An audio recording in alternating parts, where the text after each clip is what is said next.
En venant à Georges Rawiri célébrer ce levier important qu'est la radio à l'occasion de la journée qui lui est dédiée dans un contexte mondial marqué par les changements climatiques, la patronne de la communication et des médias, Laurence Ndong, a réitéré l'engagement du président de la transition, chef de l'État, le général de brigade Brice Clotaire Oligui Nguema, à accompagner la radio gabonaise, la sentinelle de la vérité, dans sa noble mission d'informer, d'éduquer et de sensibiliser où qu'elles se trouvent, les populations gabonaises sur les enjeux du changement climatique devenu une préoccupation planétaire. Le Gabon, nation riche de ses forêts, de sa biodiversité, porte en lui un engagement environnemental fort.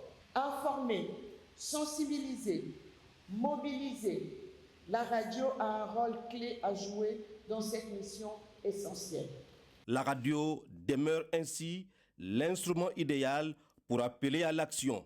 Elle est le premier média à alerter, le premier à informer, le premier à appeler à l'action. Simplement parce que la radio est le média le plus démocratique, c'est le média le plus répandu, que l'on peut avoir avec soi partout où l'on se trouve. La vision de la radio, portée par le général de brigade Brice Clotaire Oligui Nguema, au-delà du thème de la journée, est de construire un Gabon solidaire, inclusif, grâce à une radio performante.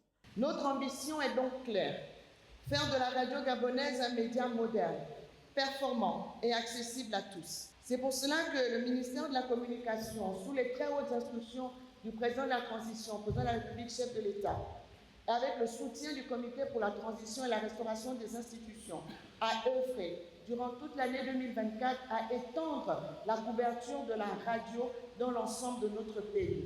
Cette 14e édition de la Journée mondiale de la radio, célébrée sous le thème de radio et changement climatique, initiée par le ministère de la Communication et des médias en partenariat avec l'UNESCO, l'UNICEF. Pour la première fois, le ministère de l'Environnement chargé du climat et du Conseil économique et social et environnemental a connu un franc succès avec l'organisation du séminaire de renforcement des capacités sur le journalisme climatique animé par des professionnels et des experts en dérèglement climatique.